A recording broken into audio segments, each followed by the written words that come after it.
ce trait de personnalité qui résulte du test MBTI, des différentes personnalités. On peut en trouver 16 avec différentes lettres d'ailleurs. Donc en fait, si vous voulez, on a 8 lettres possibles. On a soit le I d'introversion ou le E de l'extraversion, le N intuition ou le S de sensation, je crois, c'est sensation. F feeling, on a T thinking ou logique, et J jugement et P de perception. Et donc on arrive à avoir un mélange de ces lettres, et donc si on est INFJ, on a le côté introversion, intuition, feeling et jugement. Donc on peut avoir 16 types de personnalités en tout, et donc c'est intéressant de savoir un petit peu quelle est notre personnalité via le test MBTI. Bien sûr, c'est une image, une photographie à un moment donné de notre vie, mais c'est quand même intéressant puisque ça nous permet de réfléchir aussi sur notre façon de voir les choses, sur notre façon de vivre tout simplement.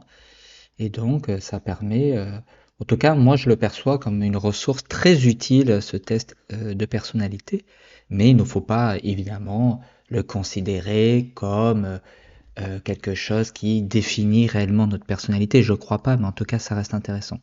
Alors on va étudier le type INFJ. Je suis en train de faire mes muses sur mes calques, mais c'est bon. Donc on a introversion, intuition, feeling, jugement. On peut peut-être aborder ces 4 lettres.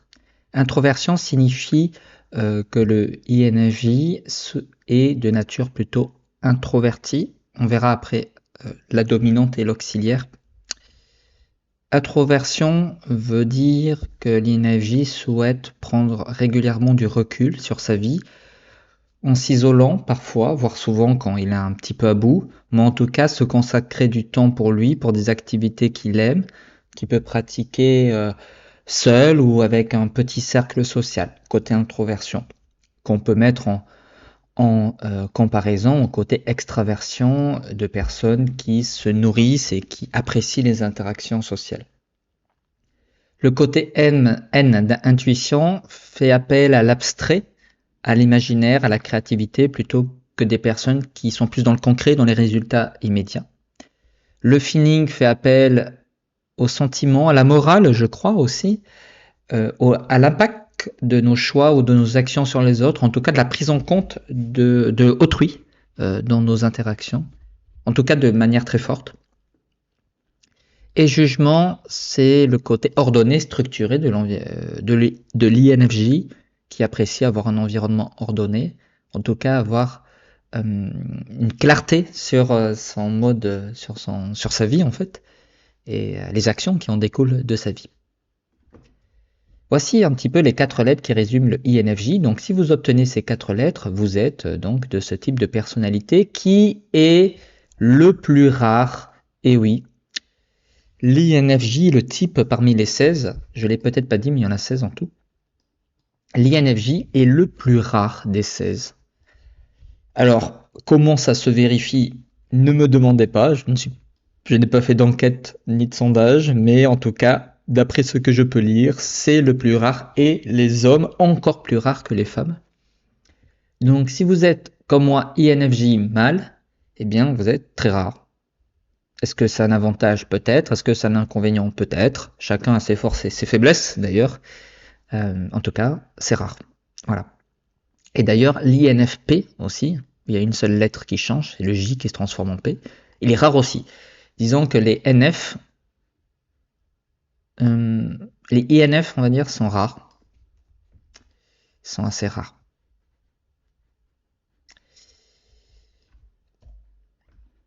L'INFJ est idéaliste et il est doté de principes. Alors, ça fait appel au côté feeling et au côté intuition, les NF. L'INFJ a une valeur morale qui est très forte. Il a une valeur morale qui est très forte. C'est pas pour rien que quand on lit les INFJ célèbres, on a souvent des personnes qui portent en eux des valeurs très fortes. La difficulté de l'INFJ, c'est d'associer le côté idéaliste, parce qu'ils sont très très idéalistes, les INFJ, peut-être le type le plus idéaliste de tous, avec peut-être l'INFP, mais l'INFJ, le dilemme qu'ils ont, c'est qu'ils ont un côté jugement qui est très fort, ils ont besoin de structure, ils ont besoin de voir un peu l'impact de leur action sur le monde. Et dans le même temps, ils sont très dans l'abstrait, dans l'imaginaire. Et donc, ils ont souvent un dilemme moral, ou en tout cas, ils sont perturbés par vouloir mettre en place des actions pour un monde meilleur et en même temps être vite emportés par leur imaginaire ou même par la difficulté d'être à l'aise dans des interactions sociales ou d'être vraiment au cœur en fait de leurs actions dans la vie publique et la vie réelle, on va dire. La vie réelle, c'est un peu la vie réelle. Comment on appelle ça aujourd'hui, la vie réelle? Je ne sais plus. Ce n'est pas très grave. Donc, quelque chose de très important. Alors, c'est comme ça que je vais faire un lien avec le côté dominant de l'INFJ quand il naît, quand il commence à grandir, il développe l'intuition introvertie NI qui permet de développer son côté imaginaire très abstrait, conceptuel, stratégique. On peut mettre beaucoup de mots là-dessus, mais en tout cas, il se crée des amis fictifs. Si vous avez des amis fictifs, si vous avez eu des amis fictifs dans votre enfance, peut-être que c'est votre intuition introvertie qui a parlé. Et puis à l'adolescence, il développe un sentiment extraverti, le FE, le fameux, c'est-à-dire que l'INFJ apprécie les interactions sociales. Ça c'est vrai, c'est un peu différent que d'autres types. Il aime bien, mais avec un côté sentiment et feeling très fort. C'est-à-dire qu'il est très très empathique et souvent il est beaucoup dans l'émotion. Fait très attention à ce qu'il dit, ce qu'il dit pas. Il prend les choses très à cœur. Il prend les critiques très à cœur, il prend les relations sociales très à cœur. Et vu qu'il est beaucoup dans l'abstrait et dans l'imaginaire, parfois il s'invente beaucoup de films, beaucoup de scénarios, en se disant qu'est-ce que j'aurais pu faire, qu'est-ce que je pourrais faire. En tout cas, il se crée des situations dans sa tête qui existent pas réellement. Et donc, il se met souvent en retrait aussi pour vivre des situations. Enfin bref, il y a tout un schéma de pensée propre à l'INFJ qui me fait penser que l'INFJ ne doit pas trop kiffer son adolescence, je crois, puisqu'on a des structures d'éducation collège-lycée qui favorisent les extravertis. Je crois que c'est clair. Être avec des personnes du matin au soir tous les jours, bon, il y a le week-end pour s'en poser, c'est vrai, mais quand même, ça favorise le côté extraversion. Et à l'adolescence, être toujours entouré de personnes, être un peu dans son monde, prendre tout très à cœur, être dans un côté où il a besoin d'avoir des principes, il a des principes de morale très forts, des principes moraux, pardon, très forts. En même temps que l'adolescence, c'est aussi une période où on se teste, on teste aussi les bêtises, entre guillemets. Et bon, bref, il y a beaucoup d'aspects qui font que je pense qu'il a du mal à vivre pleinement son adolescence. Et ensuite, l'INFJ va développer un sentiment auxiliaire qui est non, l'auxiliaire, c'est le sentiment extraverti. Il va développer... Qu'est-ce qu'il développe après déjà l'INFJ? La pensée introvertie, non? C'est le sentiment tertiaire. Le tertiaire, c'est la pensée introvertie, oui. Qui va développer, je crois. Bon, bref. Ensuite, l'INFJ a besoin de faire la différence. Faire la différence, ça revient à ce qu'on a dit un petit peu, c'est il veut vraiment marquer le monde de son empreinte. Osons dire les choses, si vous êtes INFJ, vous vous reconnaissez peut-être dans cette définition, vous avez envie de faire la différence dans le monde, ou en tout cas dans la société dans laquelle vous évoluez, et ça crée du coup, comme je le disais précédemment, un petit conflit interne par rapport au fait que parfois, comment on fait, quel environnement, quelle interaction sociale, comment je me sens, comment sont mes émotions, qu'est-ce que je peux faire, les doutes que je peux avoir, etc., etc. Ce n'est pas facile d'être dans la peau d'un INFJ, alors que celui-ci recherche l'épanouissement plus que le succès matériel. Une Rolex à 50 ans, c'est pas quelque chose qui va marquer l'INFJ. Par contre, une vie riche de sens, ça c'est important. Qu'est-ce qu'une vie riche de sens? Là, c'est à chacun un petit peu de trouver un petit peu ce qui lui parle en tant qu'INFJ. Ça peut être les animaux et la nature. Et je le dis parce que je sais que c'est quelque chose qui est important pour les INFJ, le bien-être du vivant, de la nature, mais ça peut être les arts, la musique, ça peut être vivre une vie où on aide les personnes les plus démunies, fait appel à la solidarité. L'épanouissement peut aussi se trouver tout simplement par rapport à une vie de famille épanouie, ou aussi dans des activités qui mêlent les arts, le social et l'éducation également. L'INFJ peut se retrouver pleinement dans des métiers de la transmission sans qu'il y ait trop de hiérarchie ou en tout cas de pression ou de stress, où l'INFJ peut créer son environnement et sa structure par un peu lui-même sans trop de pression extérieure. C'est pour ça que j'ai une grosse réserve sur la possibilité de voir un INFJ très épanoui dans le monde de l'éducation nationale, mais peut-être que je me trompe. L'INFJ est intègre et rarement satisfait, et donc c'est là où je vais aborder deux variantes de l'INFJ, le A assertif et le T turbulent. L'assertif est un peu plus sûr de lui, on va dire, mais le turbulent, en contrepartie, il doute un peu plus de lui-même. Là encore, c'est un peu négatif, mais il fait appel à une plus grande créativité, un plus grand imaginaire, et encore plus, il est soumis à un perfectionnisme. Oula, je m'en mêle. Il est encore plus perfectionniste, si vous voulez, le turbulent. Est-ce que c'est bien ou pas bien? Être trop perfectionniste, oui, on peut le voir comme quelque chose un inconvénient, pardon. Et en même temps, il est toujours en train de se remettre en question, de se dire qu'il pourrait faire mieux que ce qu'il a pu faire précédemment. Donc après, je pense que le turbulent peut travailler sur certains points. L'assertif, lui, je le vois bien comme un profil qui peut défendre des opinions, être un peu plus à l'aise dans le débat public, et peut-être qu'il perd un petit peu le côté créativité, mais il aura toujours en tant qu'INFJ, ça, ce n'est pas un souci.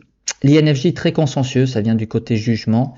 Il est structuré, il aime quand c'est ordonné, mais aussi à sa façon. C'est pour ça qu'il peut avoir du mal à vivre avec d'autres personnes J, ou à travailler avec d'autres personnes J, car il a un profil ordonné, un peu aussi avec le N, un peu dans son côté abstrait. On va dire qu'il a sa propre structuration, si vous voulez. C'est-à-dire que, je vais prendre un exemple qui est très différent de l'INFJ, c'est l'ISTJ, qui lui mêle à la fois le côté concret des détails et le côté structuré, et encore le côté très logique et très carré. Alors que l'INFJ, il est over-feeling, quoi, très sentiment, et tête en l'air, pour le résumer, très imaginatif. Donc ok, il est structuré, mais en prenant compte ça, voilà. On va dire que c'est une structuration dans une vision du monde. Il a un petit peu des idées claires, des coup il est de principes, idéalistes, de morale, mais parfois il n'est pas forcément structuré au quotidien. Ça c'est important, je pense, à savoir. En parlant de ça, il a un sens clair des valeurs, ça ne fait aucun doute. Peut-être que en tant que INFJ, on vous a peut-être dit du bien de vous dans le sens où vous avez des valeurs. Si ce n'était pas le cas, peut-être que ça viendra un jour. En tout cas, moi on me l'a dit, c'est quelque chose qui me fait très plaisir, puisque c'est toujours valorisant de dire de parler de quelqu'un en lui disant qu'il a des valeurs. Mais je crois que les INFJ sont porteurs de valeurs. Les INFP aussi d'ailleurs, les ENFJ aussi, je crois que c'est quelque chose qui est assez défendu par les N, parce que les N essayent de réfléchir, enfin, on ne veut pas dire que les S ne réfléchissent pas à long terme, mais en tout cas, ils prennent vraiment en considération un côté abstrait et penser sur du long terme, et le côté F en faisant attention à leurs sentiments, en faisant attention à leur action. Donc ça permet d'avoir des valeurs plutôt saines dans une société quand on a envie de penser sur le long terme tout en faisant attention et en faisant preuve d'empathie. Je pense que les INFJ, tout comme les INFP, sont des personnes qui doivent être très sensibles au changement climatique, vu que c'est un sujet de long terme et qui concerne le vivant et la nature. Je pense que c'est des choses qui doivent être très importantes pour eux, à mon avis. Alors, on va revenir. Attendez, qu'est-ce que j'ai fait? Oui, non. Hop, je mets mon pinceau, voilà. Pardon. Ensuite, on avait créatif, imaginatif, on en a parlé. Et les NFJ se sont dotés presque d'une mission personnelle, presque du divin, si vous voulez. Autant dire les mots, hein. Parfois, les NFJ peuvent se dire j'ai une mission à accomplir sur Terre. Du coup, j'ai envie d'écrire ce mot pression. Il se met la pression, donc doute, burn-out, isolement social, parce il se met trop de pression et il a du mal à se détacher. Je crois que l'INFJ a du mal à vivre l'instant présent. Bien sûr, on a une sorte de mode de l'instant présent. On est par définition toujours dans l'instant présent. Si on ne pense jamais au futur, on ne prend jamais compte du passé, on aura du mal à vivre aussi son instant présent. Mais l'INFJ, il est même au-delà de ça. C'est-à-dire que parfois, il est totalement déconnecté de l'instant présent. Et donc, c'est un problème. C'est un problème, en effet. Il a du mal à de vivre pleinement parfois le moment. Il n'aime pas les conflits. Alors, il est très bon en communication sous-assertive. Alors, j'ai un petit bémol à l'INFJ A, qui s'y développe vraiment son assertion. On le dit, ce mot. Son assertivité. On le dit aussi, je crois. Bref.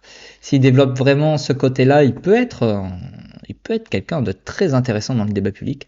Mais globalement, l'INFJ est très bon en communication non violente, on fait très attention à ce qu'on dit, communication délicate, j'ai envie de dire, ça peut être quelque chose. Mais il est très bon pour donner son point de vue, hein, l'INFJ. Même l'INFJT, il aime donner son point de vue tout en ménageant, si vous voulez, d'autres personnes.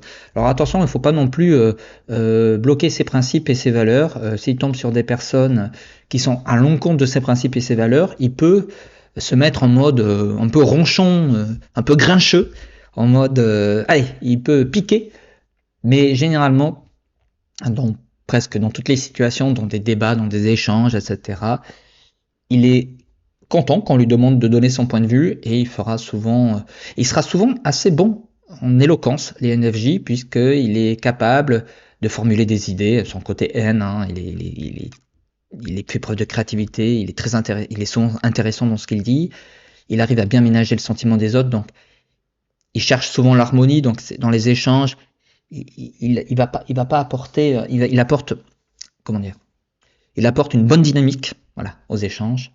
Donc, c'est toujours une bonne personne avec qui discuter. L'INFJ, si on lui laisse la place, parce que parfois, il ne prend pas toujours la place pour discuter. L'INFJ, donc on a vu quelques mots-clés. Comment il se comporte dans le travail? Dans le travail, l'INFJ cherchera un travail qui a du sens.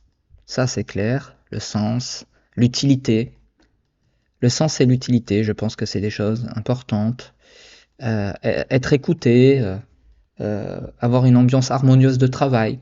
Le monde professionnel est de toute façon compétitif, beaucoup de concurrence, même les métiers où il y a beaucoup de sens et d'utilité, comme les métiers de la santé, les métiers de l'éducation, les métiers du social, ou de la solidarité pour être plus précis.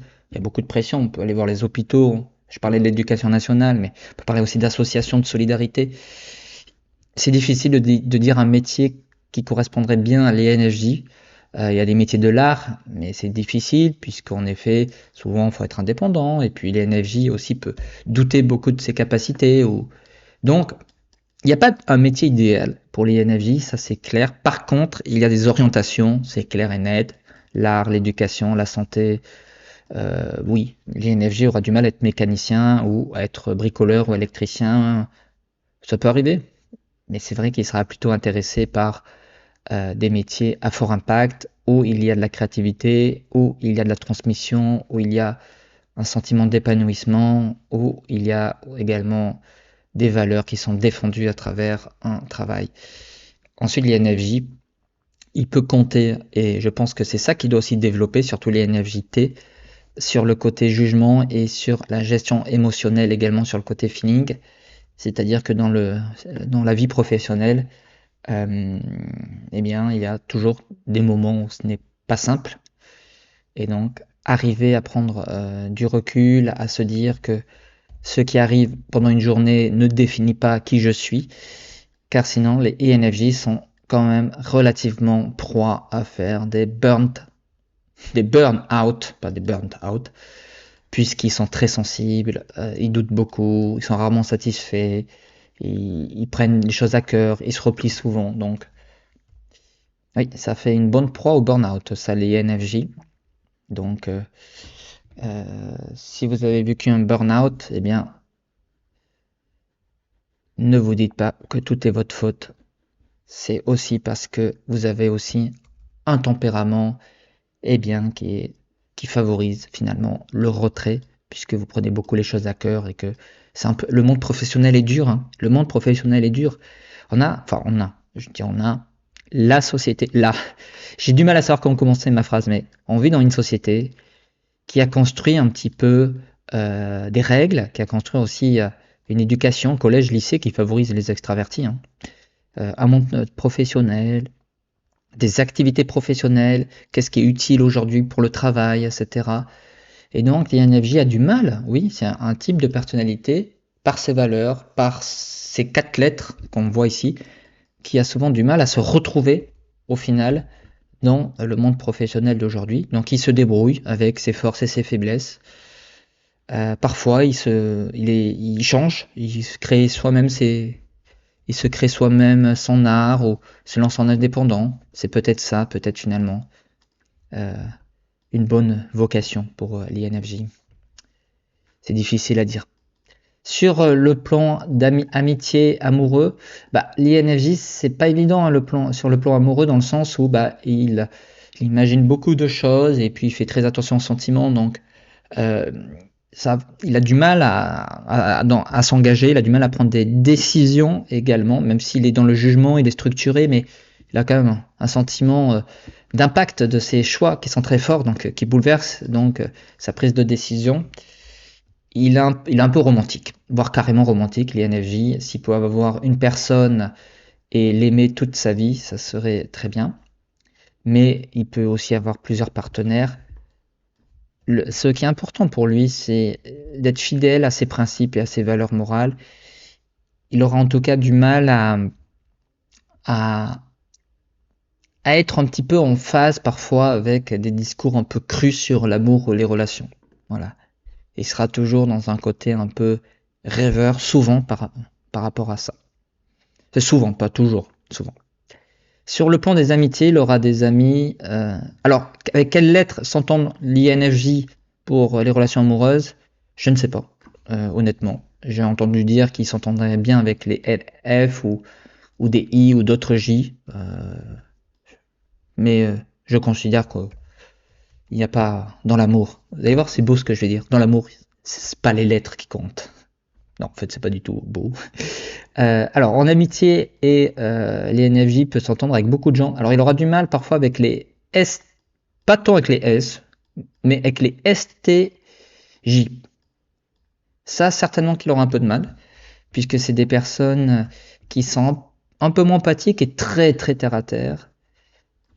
Avec les SF, au contraire, il aura de très bonnes relations, parce que ça un bon complément S et N et garde le continent. Les SF ont la lettre F, pardon. Oula, SF, c'est pas évident. Donc, il aura de bonnes relations avec ces personnes-là. SFJ, notamment. Je crois qu'il aura de bonnes relations avec ces personnes-là. Bien sûr, INFP, INFJ, ENFJ, ENFP, toutes les lettres qui ressemblent, qui ont NF ou SF à la limite. Mais avec les T, oui, avec les T, c'est vrai que c'est un poil plus... Ça dépend. Allez, ça dépend. Ça dépend.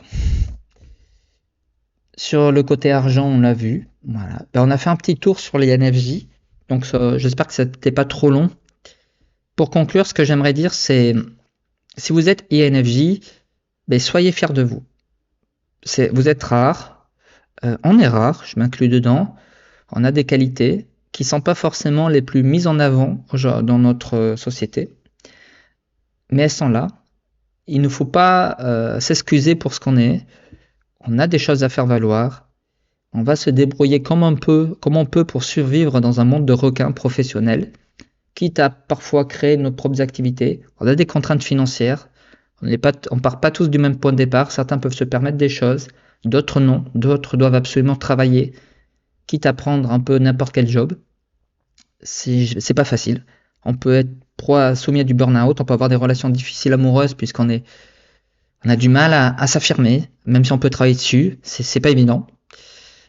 Mais il faut pas perdre espoir. On a vraiment, euh, je pense, on a vraiment quelque chose à apporter dans le monde d'aujourd'hui, même si c'est dans un monde où tout va très vite, réseaux sociaux, numérique, pression constante. Il faut être le meilleur de soi-même. On le lit souvent dans les livres de développement personnel. Je crois que l'INFJ est une personne qui peut vraiment apporter en se disant je suis moi-même, et même si c'est pas la majorité de la société, euh, en tout cas je ferai la goutte d'eau, hein, la goutte d'eau de l'océan, ou le colibri qui amène la goutte d'eau pour éteindre le feu. Merci beaucoup.